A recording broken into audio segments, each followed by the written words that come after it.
Hey, Falcons and NFL fans. Welcome to another episode of NFL Jocks and Pigskins with Tom Pollen, Chris Smitherman behind the scenes.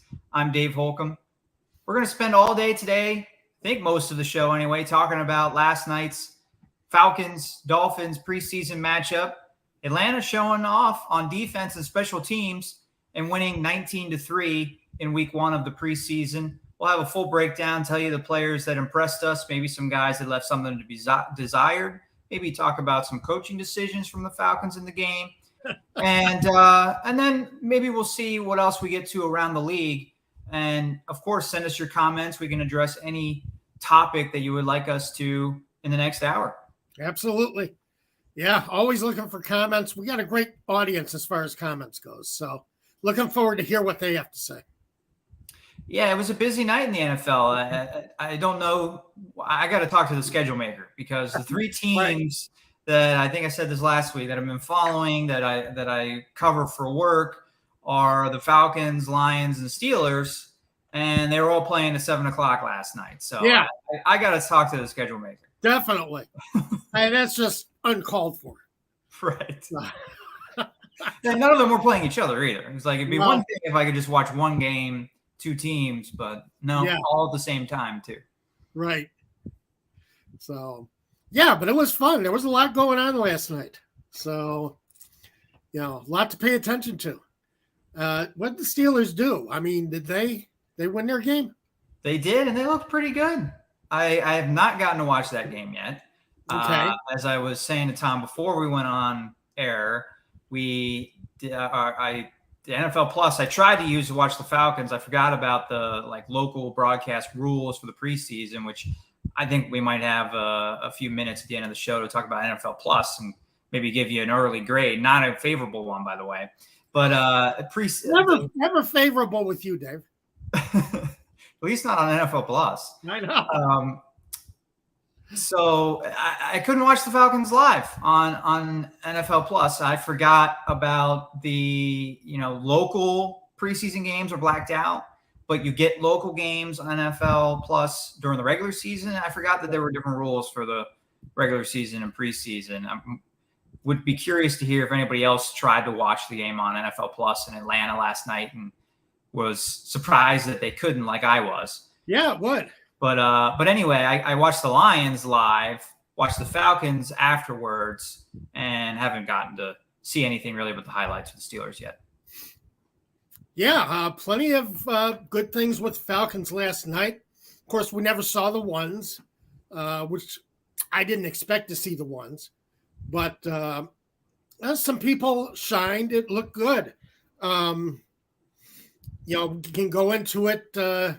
I know we got to get the promo out of the way, but there's going to be a lot to talk about with that game. Yeah, today's show brought to you by Prize Picks. Download the app. Use our promo code ASU when you do. That gets you a 100% match on your first deposit up to $100. So some free money there. And, I mean, it's pretty much here. Preseason action has arrived. And, we're going to be in the NFL regular season before you know it. And so now is as great of a time as ever to get signed up and ready for the season with that Prize Picks app. Download it to your device, and then when you sign up, use our promo code ASU, and you'll be all ready for the regular season if you do it this week. Yep. I have a new Falcons prop for the season. They've been putting up more player props for season-wide for the 2023 season. And nothing has changed from what I've given everybody over the last couple of weeks, 4 or 5 weeks, because I've been trying to bring in a new Falcons player prop every week. This week is field goals, plus or minus 5, 50-plus yard field goals for Younghoe Koo in 2023. Okay. So plus or minus 5. Plus or minus 5. How many 50-yarders did he have last year? You this research for us? That is a good question. I can call that up real quick. Of course, it was not a good night for Younghoe Koo last night. 2 extra points missed. Yeah. He didn't miss a 50-yarder. he can miss all the extra points he wants and still get that prop bet. But right. The extra point misses are not encouraging, of course. All right. He had 11 50-yard attempts last year, 7 50-plus yards made. Yeah, I like that prop bet, Tom. I think that's a good one. So, Arthur Smith has faith in Koo and letting him try that long field goal because if he misses it, the opponent gets the ball at the spot of the attempt. So, and a 50-plus yards, you're giving an opponent great field position if he misses. But Smith has a lot of faith in him. So that might be a good prop to take the over on. Yeah, and Koo was not a standout last night, as I already mentioned, but there were a lot of players that did play well for the Falcons. Who stood out for you, Tom? We'll start with you first. Start with me first. Oh, you would. Yeah, always got to put you on the spot. Breon Borders, I thought, had a strong game. And now he's going to be suspended the first 2 games of the season. Right. But had an interception, had a couple of passes deflected. Very good in coverage. 1 pass interference, illegal contact penalty. But other than that, I thought played a very strong game in coverage for the Falcons. Let's see. Godwin Igwebuike, the running back, went untouched on that first touchdown. That was a great touchdown run. This is why you're on the spot. You get to say all these names. Yeah. Godwin Igwebuike. So, but yeah, I know how you are with names. But that first touchdown run, and as I say, you're doing it against the twos. So you do have to keep an eye on that. But you got to take that into account. But what I see on that touchdown round is great vision and adjustment and adjusting his, making moves to keep himself, hands free and clean going into the end zone. So great vision on it by Igwebuike, and very impressed with that. Zach Harrison, I think he had a couple of strong plays. Missed a tackle for a loss, completely blew it on a tackle for a loss. He had it sitting right there on his plate. But other than that, I think played strong. DeMarco Helms, I thought, played a strong game at safety. And catching that deflected pass by Trey Flowers. Catching a deflected pass is not easy because it changes direction on you. The spin of the ball is different. He corralled that deflected pass by Trey Flowers into that end zone interception. Now he's going to learn to fall when he makes that interception in the end zone. And that's probably the one thing that the Falcons coaches are going to talk to him about today. You make the interception in the end zone, fall. We get the ball at the 20. Right. But other than that, he's doing what was instinctive for him in college. Yeah. And that's why you got these preseason games, because you got to get him out of some of these habits. And of course, D. Alford, that punt return for the touchdown. What I loved about that is Alford, he caught the ball. He knew where his coverage was. He knew where the coverage team was coming. Great vision. Again, you're doing it against the twos. But you look at the vision he used to get himself past the initial wall into the second level, beat the punter. But, that's not very impressive in itself because everybody – if you can't beat the punter, then you're not going to be my punt returner. But, got past the punter and looked good all the way. Very confident in his moves and the way he reacted throughout the kick coverage team. So no panic. Very nice punt return. I know Mike Hughes is supposed to be the favorite to be the Falcons punt returner to start the season. I think D. Alford just put himself in the picture. Yeah, I definitely think so. Yeah.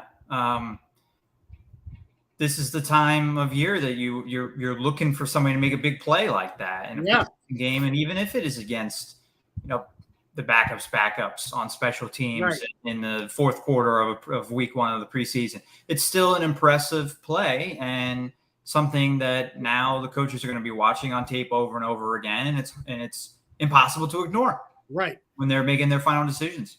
Oh, that's the kind of thing that gives coaches chubbies when they're watching the game film. They love that kind of stuff.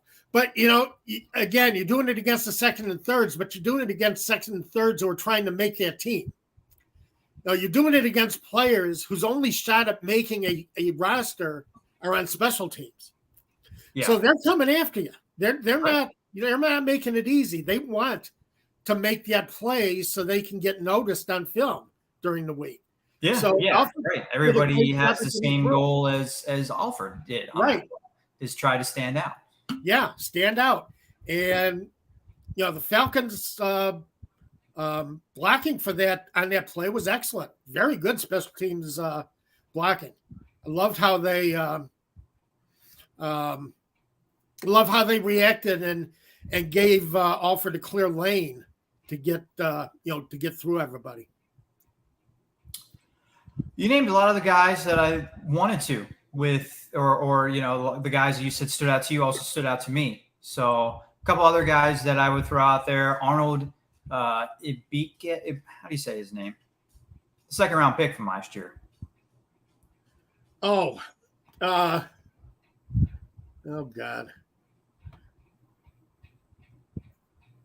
You talking about Ogundege? Second round pick from last year? I thought he was second round pick from last year. Maybe I'm. Let's see. I'm going to have to cheat. So everybody give me a chance to cheat.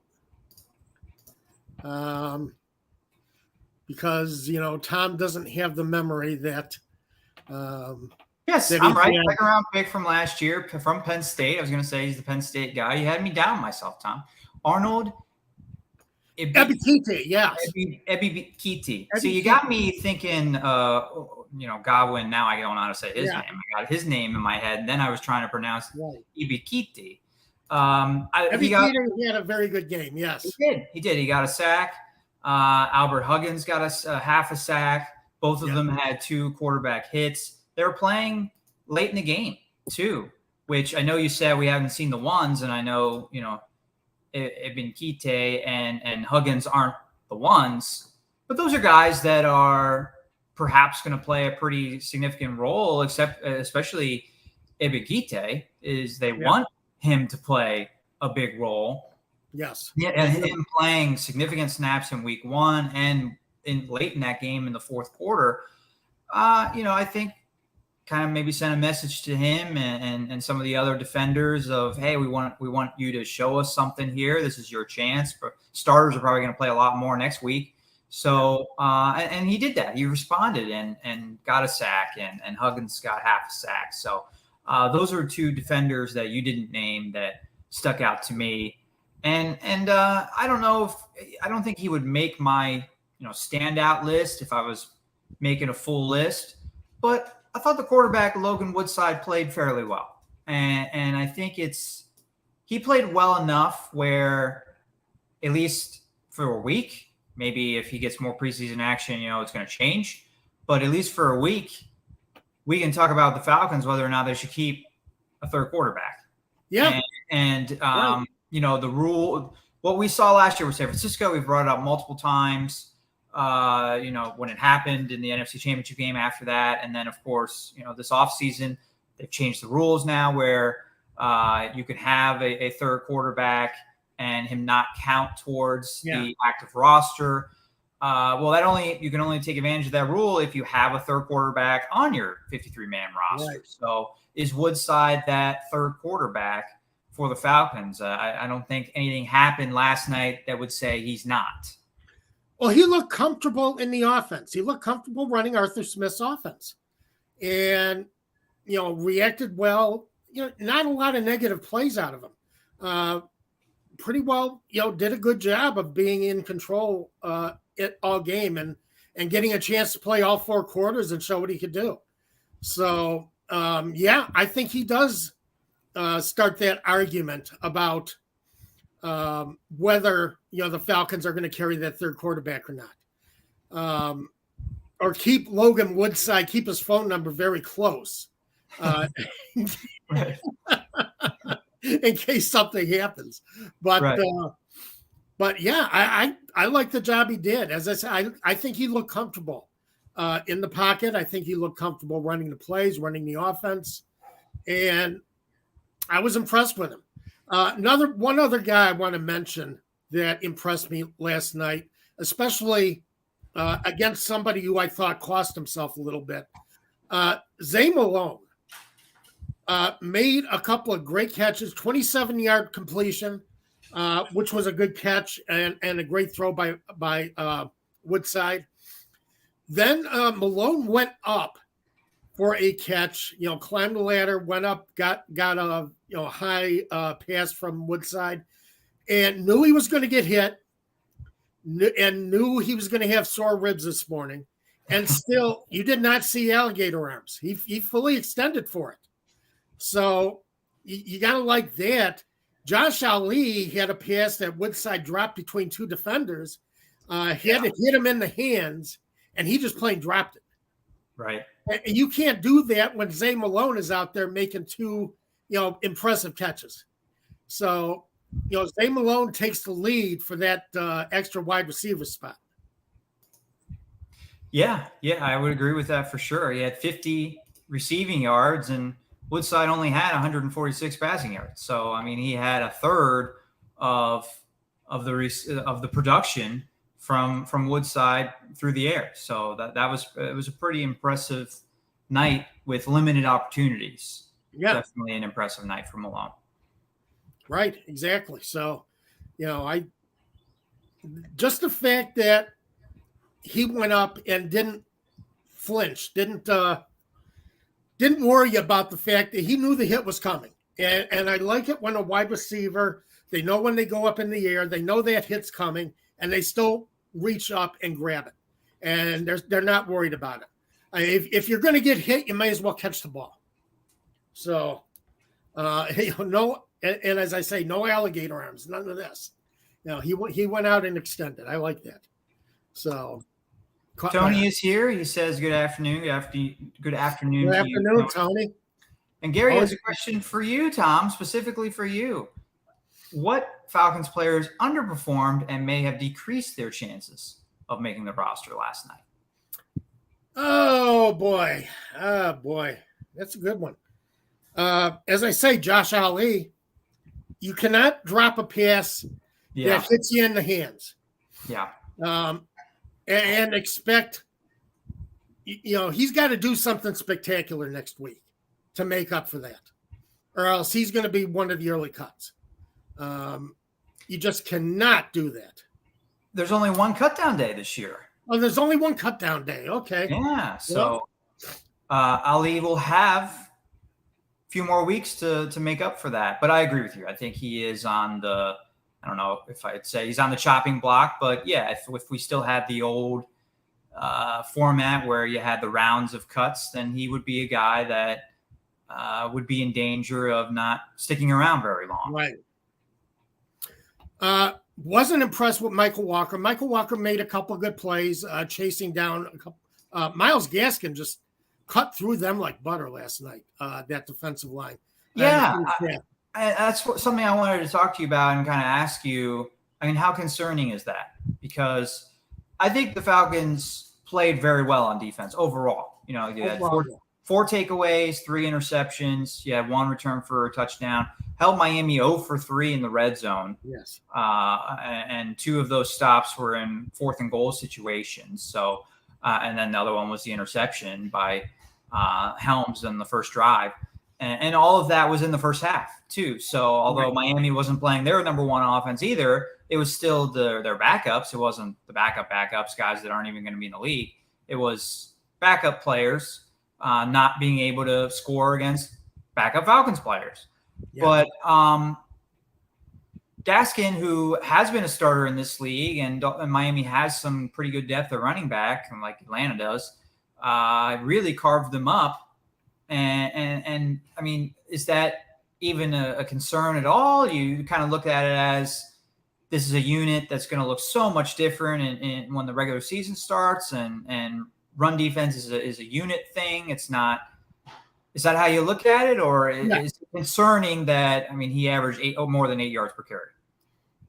That's concerning. It's concerning that the Dolphins got the ball into the red zone 3 times. Yeah, the Falcons were able to crush those drives, but I wasn't as impressed with the Falcons' defense as a lot of people seem to be this morning, because the Dolphins did move the ball fairly well. They did. I mean, they averaged 6.5 yards per rush, 5.9 yards per play, of course, helped out by the running game. The Dolphins' passing game was not as impressive, especially when you take into account the lost yardage for sacks. So I think the pass defense performed very well. They got pressure on the quarterback, and that's what we've been looking for. That's what we have been, especially on this show, I've been calling for years, that we need more. The Falcons need more pressure on the quarterback. But that really only works if you're putting them into situations where they have to pass all the time. And, if this was a real game last night, I don't know why why they would ever call a passing play. They should just keep running every single time. Running. Especially in the red zone. They kept going into the air inside the 10-yard line, and that's when the Falcons were able to do something. Yeah.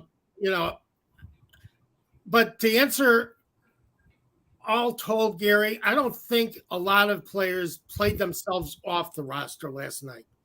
I think the Falcons got a lot of good effort. I think they're going to be pretty happy with the film study. Some of the pursuit of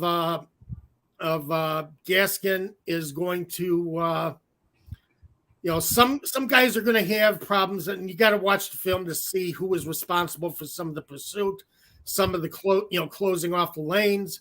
But I think when the Falcons starters are in, you got Onyemata and Jarrett as your 2 interior linemen. That's going to make a huge difference right there. Having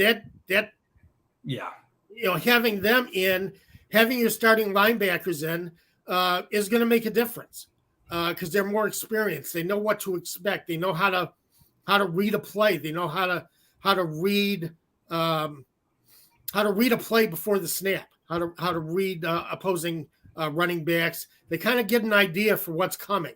They're not fooled as easily on play action or on motion. That makes a lot of difference. And again, you're trying to see who has learned, who's done the most learning in training camp so far, who's been able to figure out this defense, which rookies are going to give you a better effort because they have a better instinct for how the game is being played, how everything's unfolding in front of them. So we saw some of that last night. I would have to look at some of the film a little bit more closely to see how some of these holes for Gaskin opened up. But there will be some defensive linemen, some linebackers who aren't going to look as good on tape and aren't going to be looking as good when practice resumes and they get ready for Cincinnati. Right. Yeah. And I think we will see the starters a lot more against Cincinnati. What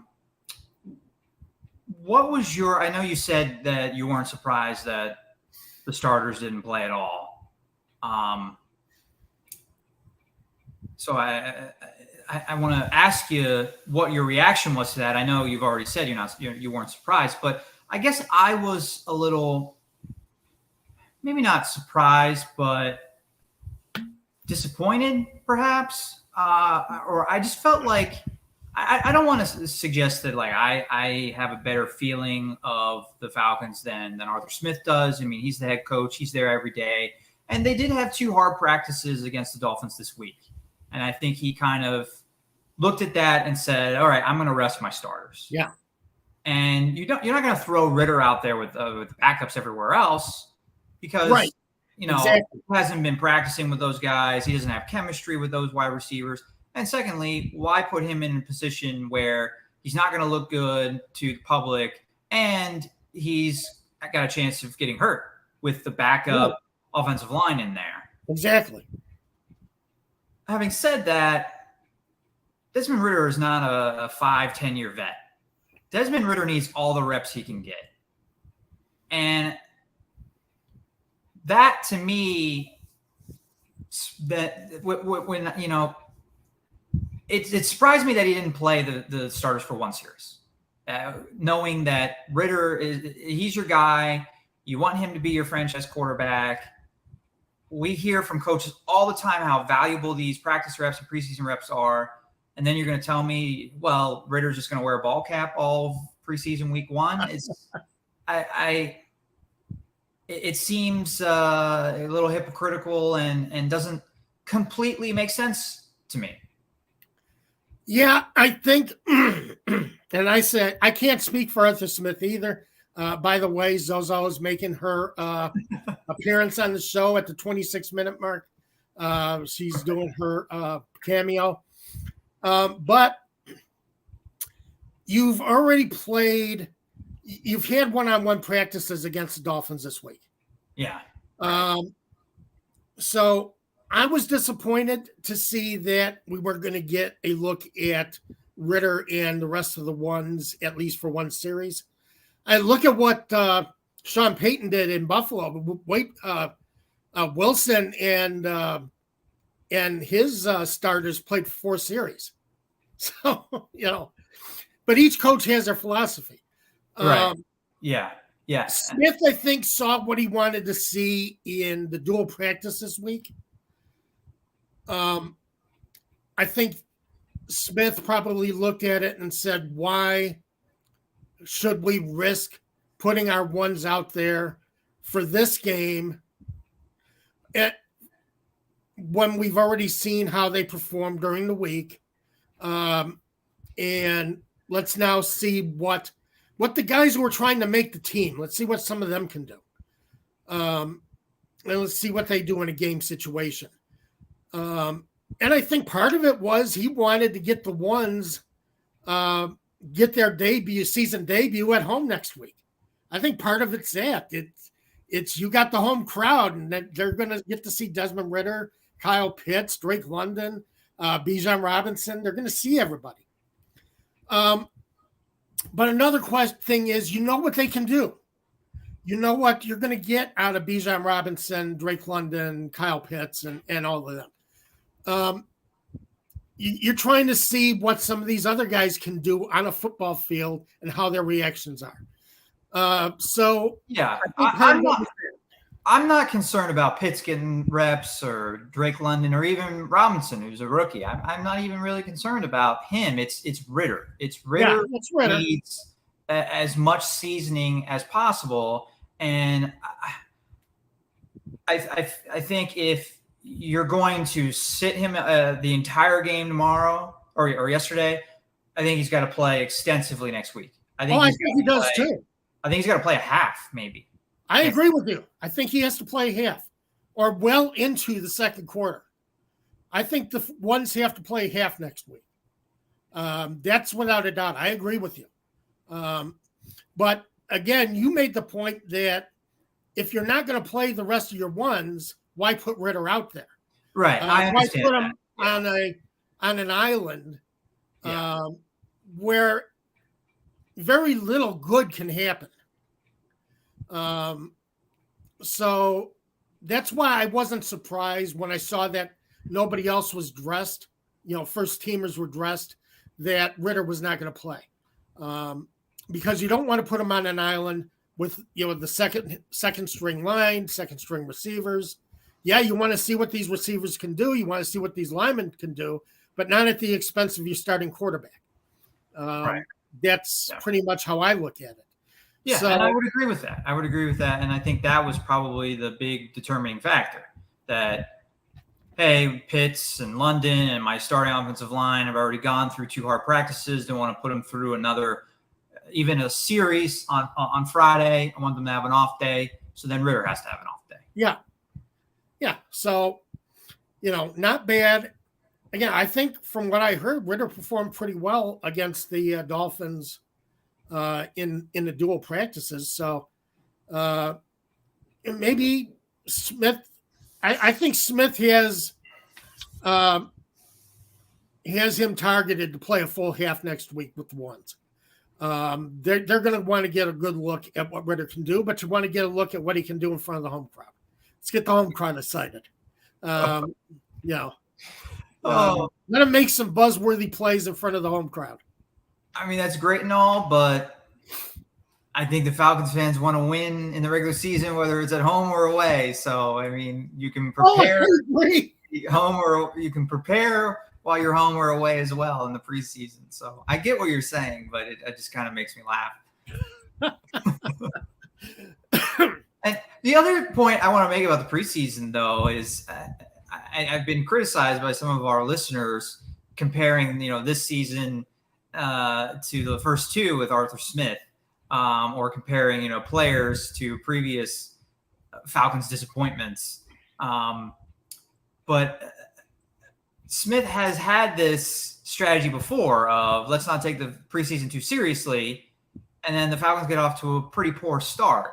That was probably 2 years ago, more than last year. 2 years ago, I don't think Matt Ryan played at all in the preseason. No, he didn't. Yeah, did not dress at all in preseason. And Julio Jones. You saw the difference. Yeah, and they lose week one like 34-6 or whatever that was. Right.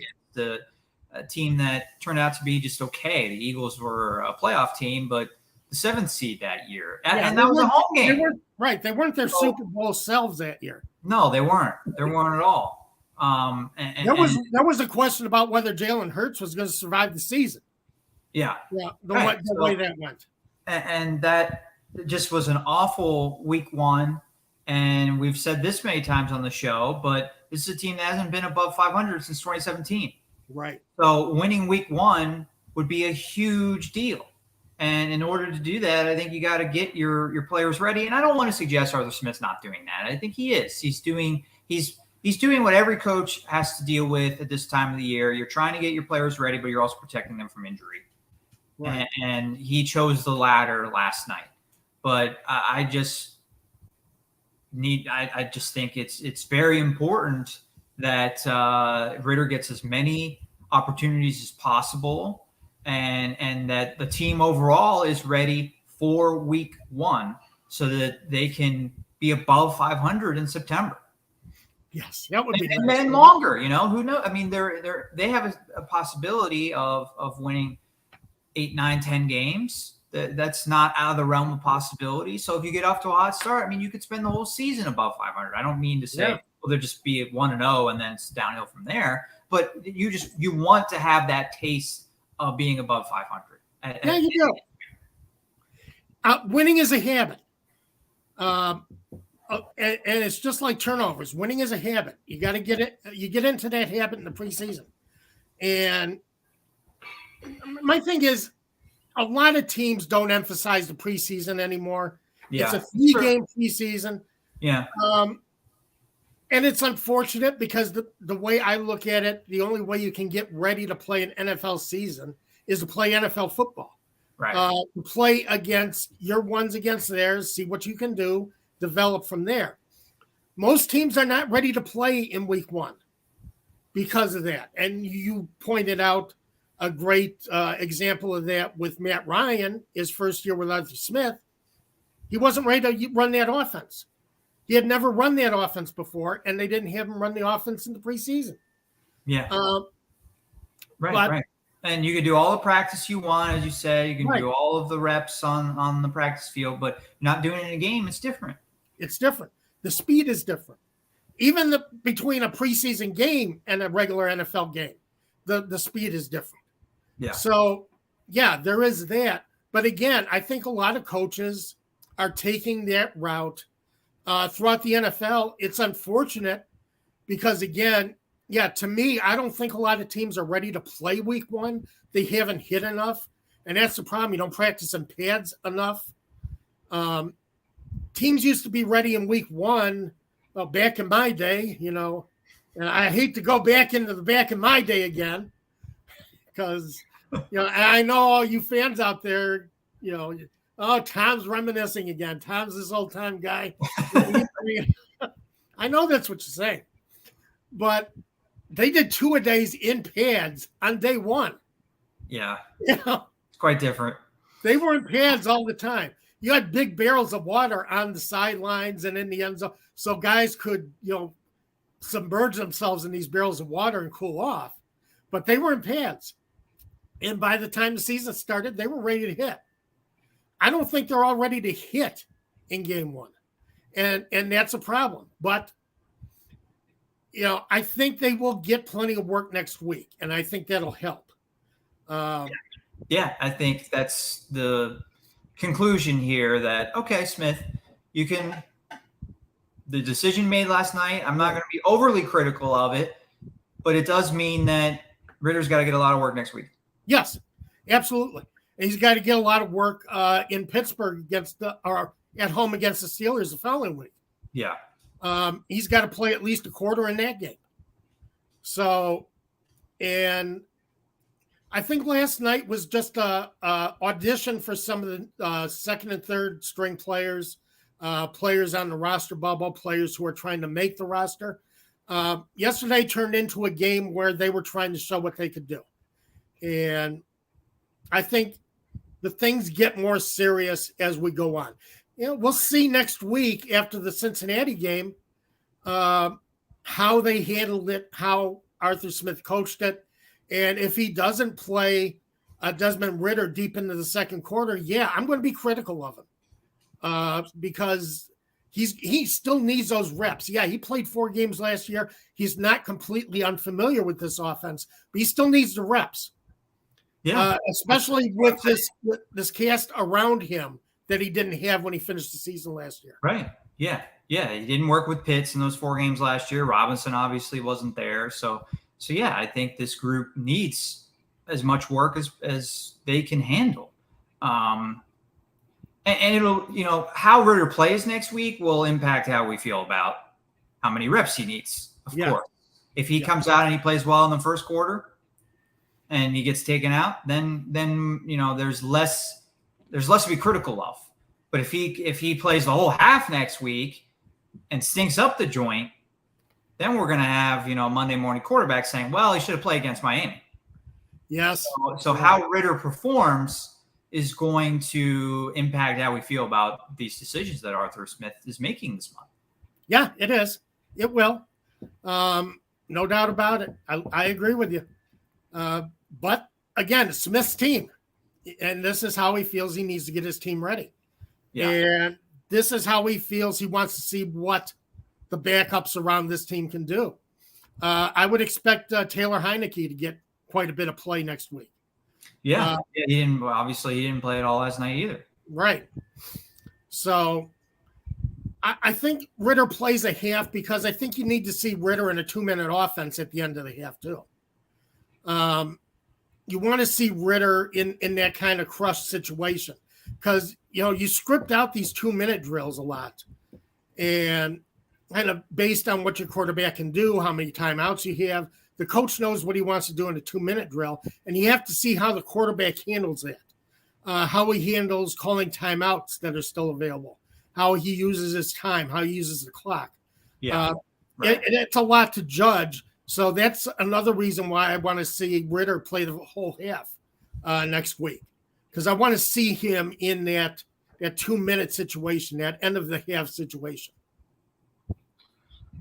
I don't think it helped Smith, in my mind anyway, that you mentioned the Broncos playing Wilson for four drives, and seeing that, I was kind of like, well, why didn't Ridder play? And then going on at the same time, Steeler Twitter is going crazy. Kenny Pickett throws a touchdown and was 6 of 7, 7 of 8, or whatever it was on his lone drive. Didn't play long, and I wasn't calling for Ridder to play long last night, but Pickett, Ridder going to be compared a lot because they were in the same draft class. Yep. Pickett going in the first round, Ridder a little bit later, but same class. They were closely rated. They were.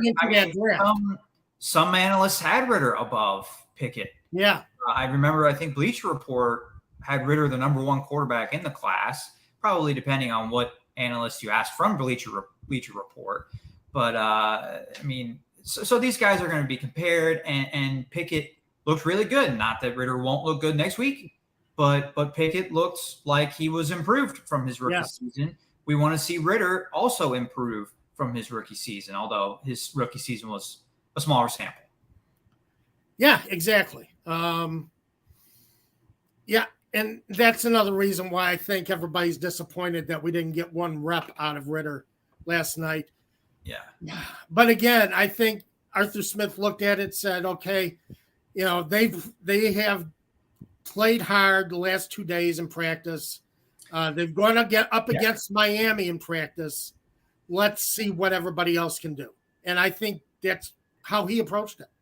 And it's unfortunate because, I think everybody wants to be excited going into this next season, or going into this season coming up. And it's hard to be excited when you haven't seen your starting quarterback yet. I mean, Bears fans are very excited because we're going to get to see Justin Fields for at least one series today. Yeah. And Bears fans are thrilled. We're not seeing P.J. Walker play all game. Right. But I think your point about the dual practices is very important, though, because the Steelers didn't have that. So it was a little bit more important for Kenny Pickett to get reps in the game last night because he didn't have hard practices against another team during the week. So, which Desmond Ritter did get. So they actually hit each other last week. So they had a little experience. They got the blood up a little bit last week, hitting each other in practice, which is always fun. That's what you look for when you're a football player. Right. Yep. You're tired of hitting your own guys. You want to hit them. So let me hit them for a while. So the NFL had a handful of preseason games last night. There's a few more today. I think it's a good time for me to, let's just say what it's going to be, ripping NFL Plus here in the early preseason. Talk about something that needs a little bit more reps. NFL Plus, not particularly impressive, I think, on night one.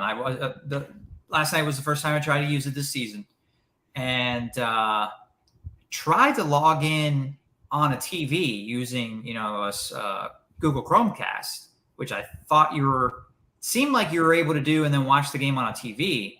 Mm-hmm. But it was one of those things where it gives you an activation code on your TV. Put in the activation code on your device that you're signed in on NFL Plus on, then it says this device has been active. Go back to your TV. It's switched. It says it's active. You go to watch a game. It says sign in. You click on sign in. Gives you the activation code, which you've already put in. You've already done that step. So I could not log in properly, apparently, on any Google Chromecast in my house. So I wasn't able to watch it on a TV, which last year I don't think you were able to watch NFL Plus on a TV or a smart device. It had to be on a device. It had to be. Yes, it had to be on a device, right. So I don't know if that's still the case, but it kind of seemed like I was going to be able to watch it on that device if I logged in. It just wasn't letting me log in. Right. So that was frustrating. And then I was watching it on my tablet. The Lions game crashed at least three times. Wow. Just middle of the game. I mean, a couple of times there was a commercial and didn't mind as much, but middle of a play once and went back to the home screen on my tablet. So apparently it's the preseason for the NFL app as well. And I love NFL Plus. I love what the NFL is doing with getting out of the pockets of the cable companies, that they are offering us their product a la carte. But don't spread it too far around because I can't afford all these services. Yeah, but if you... the average fan cannot afford to go searching for the NFL on a lot of different platforms. But if you don't have cable, which a lot more people are doing nowadays, it's more affordable. It's more affordable just to pay for the NFL rather than have a $100 cable bill and get the NFL that way and only watch the NFL. With your $100 a month, you could just, get Amazon Prime for For what? Right. How much is Amazon Prime? $10. I don't know. I haven't looked at it yet. My money situation is not good, so I haven't looked at it. I understand that. I understand. For somebody that we were talking before the show who already doesn't have cable and needs to spend more to get more of the games, I understand that's a issue. But Right. It just seems this is the way things are going, and NFL is at the forefront, I think, in terms of offering their product not tied with any other bundle. Yeah. We're done with bundling. Bundling is a boomer thing. We're done with that. Hey, watch it. that. Watch it. Done with the bundles. I'm on the border. I'm on the boomer border. Are you? Yeah, I actually am. Oh, okay. So you're younger than I thought, Tom. I didn't think you were on the board. I thought you were a firm boomer. I don't know. No, I was on the border of the boomers. So the whole generation thing interests me, that like they can decide this is the year. This is the year that is this generation, this date is this generation. As I always reference my cousin who was born in December 1980, like December 20th, I think is his birthday, maybe December 18th. And millennials apparently start in January 1981. And I'm always like, so he missed millennials by 10 days. He's Gen X because he had the same experience. He went to school with millennials. There's millennials literally in his grade. So how can he not be a millennial, or how could those people that were born 2 months later be millennials and him be a different generation? Well, I don't know. I don't know how you set those things. I don't know who makes the decisions on them. Right. Yeah. That's a good question too. Who's making these decisions? What committee sits down and decides how this works? And and I think a new generation is already starting to take hold. It's not millennials anymore. I think it's like Gen Z. I've been hearing. Yeah, it's I saw an article about them yesterday. It's Gen Z. Yeah. Gen Z. Okay. Is that what you said? C? Did you say C? I said C. C as in cup. No, it's it's Gen Z. Gen Z. I think they already have the name for the next generation. It's Alpha.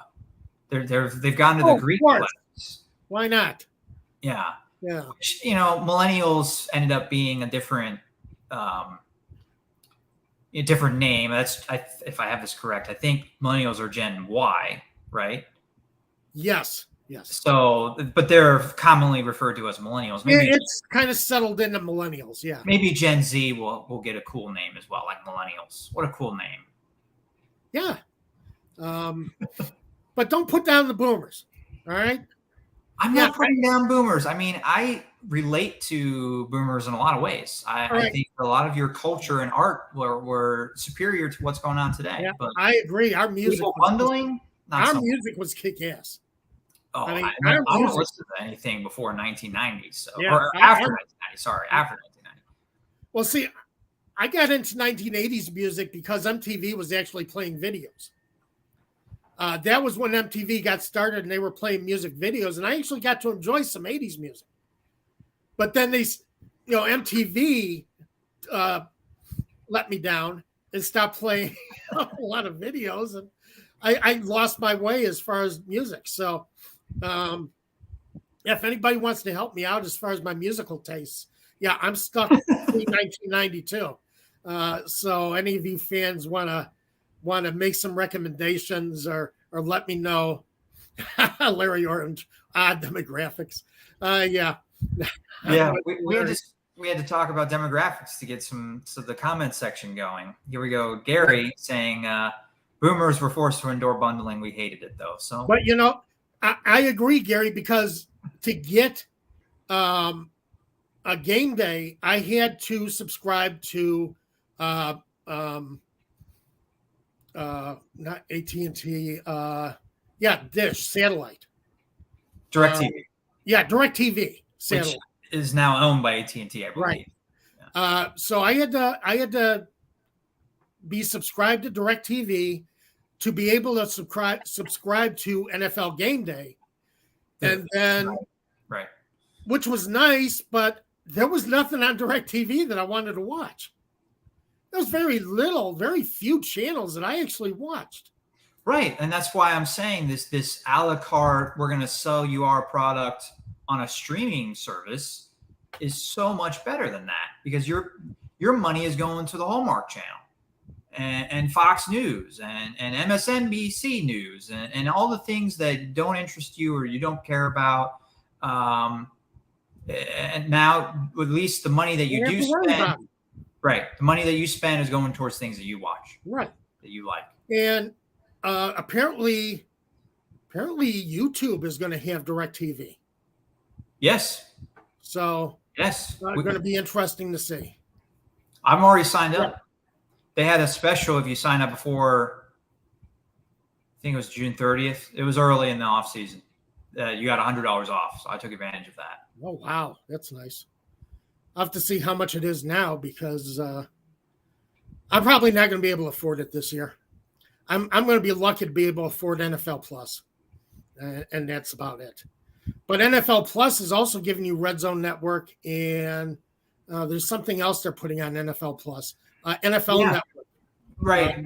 And that's going to be a big plus. I was disappointed they didn't do that last year. If I'm an NFL Plus subscriber, I would love to get NFL Network and just have it on during the day, but not having cable, wasn't able to do that last season. Right. Sounds like we'll be able to this year. And I guess I'm going to be able to watch Red Zone on 2 TVs, because I think YouTube offers Red Zone as well. I believe they do, yes. So, yeah, I think I have Red Zone with both, I guess. Which maybe I could drop down to the lower NFL Plus package. I have the premium, which I thought I needed, but maybe I don't need that. I don't know. I'm going to have to take a look at that. Yeah. Pantera has a free link. I'm assuming that was a free link to watch the game last night. Where'd you get a free link? And is this legal? Is this a legal free link? That's the big question, Dave. That is the question. Is it a free link? Right. I think I know the answer to the last question. That it was not illegal. Is it a link that comes with attached, a lot of spam attached? Right. Yeah. So that's something to keep in mind. Yeah. I don't mind a free link. Hey, I don't mind free stuff. I'm all for free stuff. But you got to watch out where you're getting your free stuff. Right. Yes. Tony brings up a good point. I was talking about Kenny Pickett playing last night. Malik Willis will play for Tennessee as well. You're going to see him against Justin Fields. Yeah, well, Malik Willis is going to try and restart his career because he looked terrible last year. Talk about a guy that needs all the reps he can get. He needs all the reps. He needs more reps than NFL Plus. Yes. So I think Mike Vrabel, I don't think is given use an ad blocker. Not legal. Use an ad blocker. Okay. There you go, Pantera. See, I kind of had a feeling that would happen. Right. But, I don't even know what I was saying. About Malik Willis. Oh, Malik Willis, at least it's nice to see Mike Vrabel hasn't given up on him. Mike Vrabel kind of understood that he couldn't ride with Malik Willis after Ryan Tannehill went down. Malik Willis was not the answer to move forward with his team. But he still, they still look at the promise. He did a great job at the combine. I think that's what everybody's looking at. They saw him at the combine. They saw this really good quarterback, a guy who could throw, a guy who was accurate, and didn't take into account, he came from a small university that, played secondary competition and just didn't play well. So, was not ready. His win against Syracuse got him the 3rd round pick. Yeah. And Syracuse is Power 5, but not a Power 5. No. By the way, what conference are they going to be in this year? All the conferences. I've given up on tracking these conferences. You're seriously going to bring up conference realignment with 5 minutes to go on the show? There's no way we're going to be able to cover that. Back in my day, we had those conferences were all, Big Big Ten had 10 teams. All right. We didn't do any of this Big 16, Big 18 and call it the Big Ten. We had 10 teams. This is why you're called the boomer of the show, Tom. Yeah. That's why. Back in my day, the Big Ten, I'll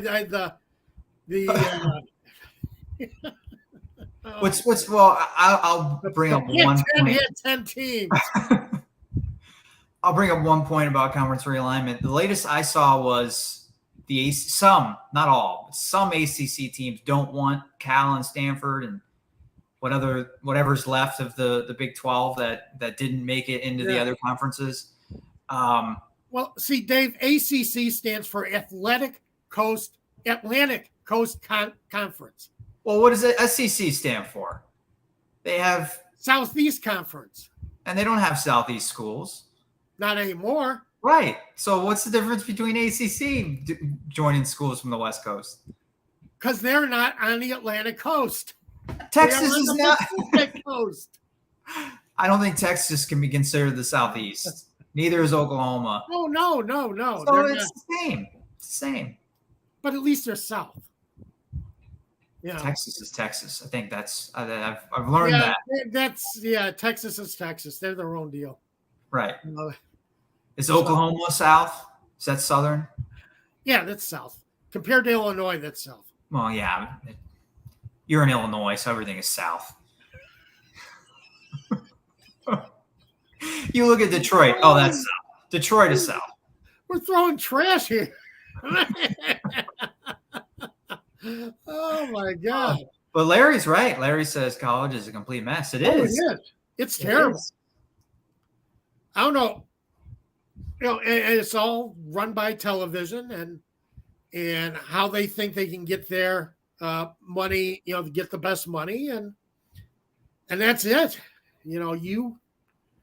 If you can't make it with these big boys and these new big conferences, super conferences, then, your program is going to be left in the dust. And I think we're moving towards an NFL product in college. And it's going to be 2 super conferences, and we're not going to have Alabama and Auburn even necessarily playing each other every year which is a crime. It is a crime. Maybe we'll get that rivalry every year, but like Alabama, Tennessee, that's probably on the chopping block in terms of if they're going to have these big these super conferences, and where I think you're going to have a Northern Conference, which is going to be the old Big Ten, and then the Southern Conference. And then I think the winner of those conferences will play each other for the national championship. Yeah. I think that's where we're going to be in 10 years.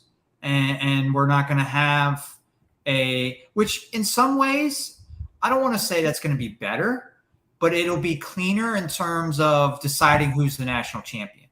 It will. But fewer teams will be competing for that national championship. Schools like Central Florida, they were undefeated just like 5 years ago.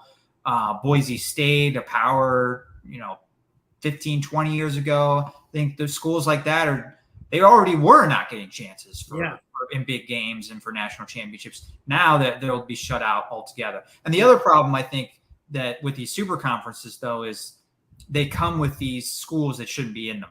Like Rutgers shouldn't be in the big conference. No, Vanderbilt shouldn't be in the big conference.